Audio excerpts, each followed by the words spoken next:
Il y aura papa tout l'excès de délivrance.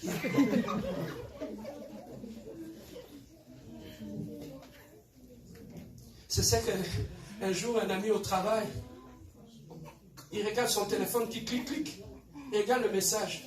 Sa femme lui écrit, bébé, je t'aime. Je crois qu'il a écrit. Là, il rappelle sa femme. Qu'est-ce que tu as fait? Qu'est-ce que tu as fait? Dis-moi, va directement devant lui. Je dis, mais c'est quoi? Non, Azara l'a dit dans le bas, je t'aime. C'est pas celle-là, le je t'aime, c'est la bébé ici. Il y a des couples qui sont comme ça. Yozo, c'est que ça fait combien de temps qu'on t'a dit je t'aime?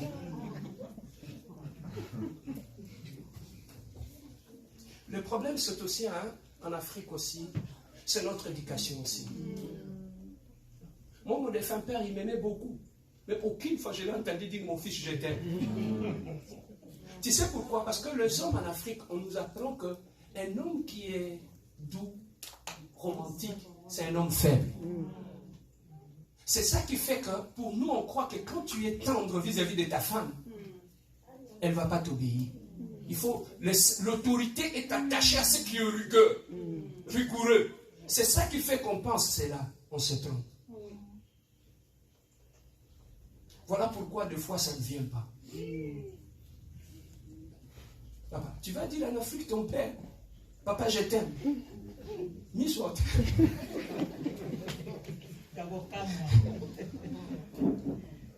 Amen, hein? Amen. Apprenons à dire je t'aime à nos femmes, à nos hommes et à nos enfants surtout. Un parent qui dit je t'aime à ses enfants, papa, une fille qui a appris, quand tu dis, comme moi, quand tu dis à tes enfants, je t'aime, tu es une princesse.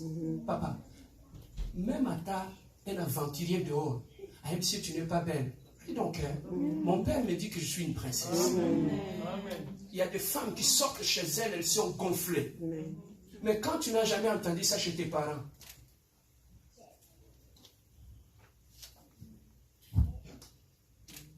ça devient un problème. Nous sommes en train de parler du repos. Le diable recherche un lieu de repos. Dieu offre à l'homme un lieu de repos.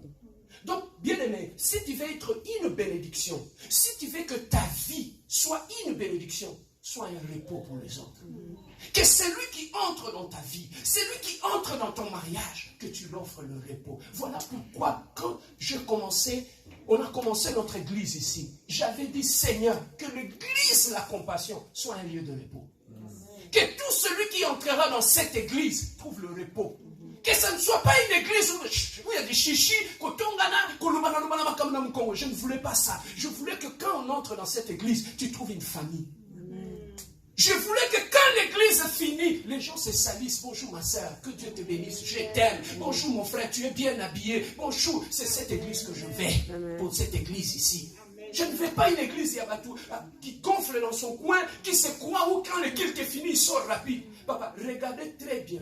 Les gens qui se plaignent dans l'église, non, il n'y a pas d'assistance, moi on ne m'assiste pas. Regardez très bien, ce sont les gens qui n'assistent personne. T'as la bien. Quand il y a un problème, moi je vis ça. Quand il y a un problème dans l'église, ces gens-là, ils n'appellent même pas pasteur. Le frère qui gagne, il y a un problème. Comment on peut l'assister? Ils n'appellent pas, mais ils sont champions dans l'église. On assiste personne. Mais toi, tu assistes qui? Dans l'église, pasteur, il n'y a pas d'amour. Mais toi, tu aimes qui dans l'église? Quand le culte est fini, tu ne penses même pas qu'il y a un frère, il y a une soeur que je vais prendre avec ma voiture et déposer au métro. Et ensuite, tu vas nous dire qu'il y a l'amour dans cette église. Je peux avancer? On parle du repos. Voilà pourquoi nous voulons que notre église soit un lieu de repos. Où tu entres ici, tu trouves un repos du cœur. Quand tu sors de l'église le dimanche, tu es construit, restauré. Tu as la paix du cœur. Même si tu n'as pas... Papa, il y a des choses qu'on n'achète pas comme le repos, comme la paix du cœur. Ce n'est que dans la présence de Dieu qu'on peut la voir. Alors quand nous venons ici dans la présence de Dieu, papa, tu as surtout le repos. Amen, hein? Amen. Alors le diable recherche le repos. Mais maintenant, quand il vient dans ta vie, il s'installe. Il trouve un endroit qu'il offre le repos. Qu'est-ce que le diable fait? La première des choses, il construit ce que nous appelons une forteresse. Une forteresse. J'ai demandé à M. Larousse de m'expliquer un peu ça veut dire quoi. Larousse m'a dit ceci. Une forteresse, c'est un lieu fortifié pour défendre un territoire, un pays, et afin de résister contre les attaques extérieures. Bien aimé, dans les temps antiques, vous allez trouver que pour se protéger de villes, construisaient une sorte de muraille tout autour de la ville. Et ce sont des murailles fortifiées pour protéger la ville contre toutes sortes d'intrusions ou d'attaques la nuit. Alors qu'est-ce qu'ils faisaient? Ils mettaient des sentinelles sur le haut lieu qui regardaient pour observer, guetter, pour voir s'il y a des ennemis qui arrivent. Donc ils construisaient de murailles tout autour de la ville pour protéger la ville. Donc personne ne peut entrer à la ville, ils contrôlaient les entrées et les sorties de la ville. Alors qu'est-ce que le diable fait? Le diable, lorsqu'il vient dans ta vie, lorsqu'il s'installe dans ta vie, la première des choses qu'il recherche, s'il trouve le repos, la première des choses pour rester longtemps là, il va construire ce que nous appelons une forteresse. Il va se barricader dans les forteresses, afin que personne ne soit en mesure de le faire quitter ces lieux-là. Le diable, quand il s'installe dans ton couple, il ne vient pas comme passager. Il ne fera pas de ta vie un hôtel, mais il fera de ta vie une maison. Comme il a dit, nous allons rentrer. Il entre dans la maison. S'y établissent. Donc il entre dans la maison pour s'établir. Alors pour s'établir, il doit trouver un repos. Et quand il trouve le repos, il construit la forteresse tout autour. Mais maintenant, pasteur, la forteresse, c'est quoi? Comment le diable arrive à bâtir de forteresses dans lesquelles il se barricade pour rester dans notre vie? Matthieu chapitre 16, versets 21 à 23. Matthieu 16.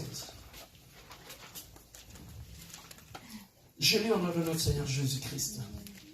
Dès lors que Jésus commença à faire connaître à ses disciples qu'il fallait qu'il aille à Jérusalem, qu'il souffrit beaucoup de la part des anciens, des principaux sacrificateurs et des scribes, qu'il fut mis à mort et qu'il ressuscita le 3e jour.